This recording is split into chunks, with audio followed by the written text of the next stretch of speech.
You step into a high-stakes technical meeting with, well, a foreign client, and you just expect clinical precision. I mean, you anticipate hard data, clean charts, literal engineering terms. Right, but then within, like, 5 minutes, that clinical precision usually just vanishes. Yeah. Instead of hearing about variable tolerances, you're hit with these intensely physical images. Yeah, exactly. People running, things burning, standing at literal forks in a dirt road. It's a completely jarring shift. But looking at the internal corporate communications research we're diving into today, that shift is entirely by design. It really is. So welcome to today's deep dive.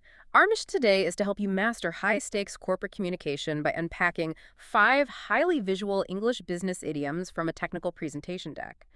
We want to see how these phrases act as vivid mental models for business survival. And they really have to act that way. Because when you are trying to persuade a room full of, well, anxious executives, raw data often just isn't enough. You need emotional resonance. Especially with the relentless pace of modern business. Right. Exactly. Let's take the phrase behind the curve. The source provides a really great technical example for this one.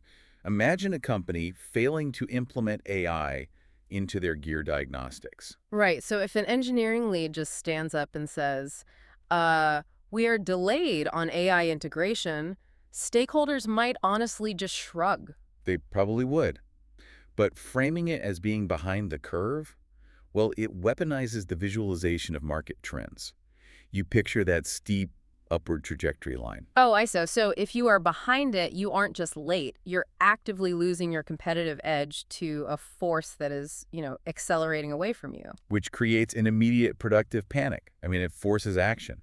And when a company realizes they are trailing that momentum, their hiring strategy instantly shifts. Right, because they suddenly need someone who can hit the ground running, which, by the way, sounds exactly like trying to jump onto a treadmill that is already moving at full speed. It really does. You're probably going to fly off into a wall. But the source points out a scenario where they needed an external consultant for a lubrication system upgrade.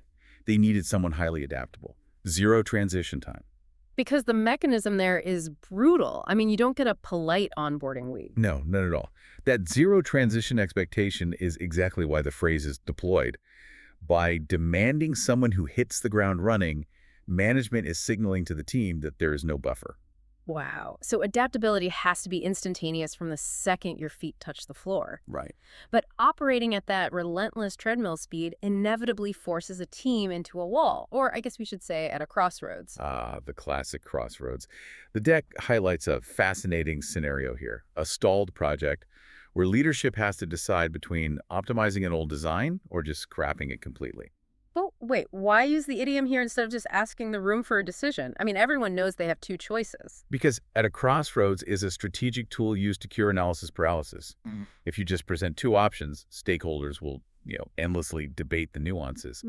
Oh, so by declaring you are at a literal crossroads, you force a spatial reality onto the meeting. Exactly. You cannot camp out in the middle of an intersection. The language itself forces a stubborn room to commit to one distinct technical path. That makes a lot of sense. And executing a massive pivot, like choosing to scrap the design and start from scratch, means the team is going to be in for a rough few weeks. They'll have to burn the midnight oil. Yes. Burning the midnight oil. Here's where I actually want to push back a bit on this corporate jargon. Why use this dramatic, frankly, ancient phrase? Like, why doesn't the project manager just tell the client, hey, our engineering team is working late to finish the prototype? Well, it completely comes down to perception and cultural resonance. I mean, working late just sounds like a scheduling failure or maybe poor time management. Oh, right. Like you just didn't plan well enough. Exactly. Oh. But burning the midnight oil conjures the imagery of ancient lamps burning deep into the night.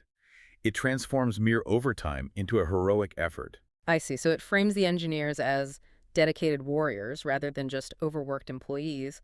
It's a strategic communication tool designed to show the client your profound resolve. It sells much better, doesn't it? Yeah. But once that all-nighter is survived and the prototype is shipped, true leaders can't just collapse. Right. They have to immediately shift their gaze outward to what is on the horizon. Visualizing standing on a ship's deck spotting land. Right. Like foreseeing upcoming challenges. Which is the ultimate proactive survival tactic. The source's final example involves anticipating new industry regulations. So you don't wait for the compliance audits to hit you. No, you spot those regulatory changes forming in the distance. and you ensure every single component is fully compliant before the rules ever take effect. That is so crucial. Yeah. So, to summarize for you listening, the next time you're in one of these high-level meetings, really listen closely to the imagery being used. These phrases aren't just corporate jargon. Not at all. They are powerful, image-driven tools deliberately designed to bypass logic and trigger urgency, dedication, and foresight.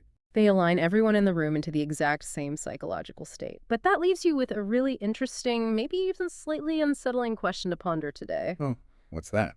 Well, if our core business vocabulary is entirely built around this intense imagery of running, burning, and fighting against curves, does that language unconsciously trap you in a state of constant corporate anxiety rather than thoughtful strategy?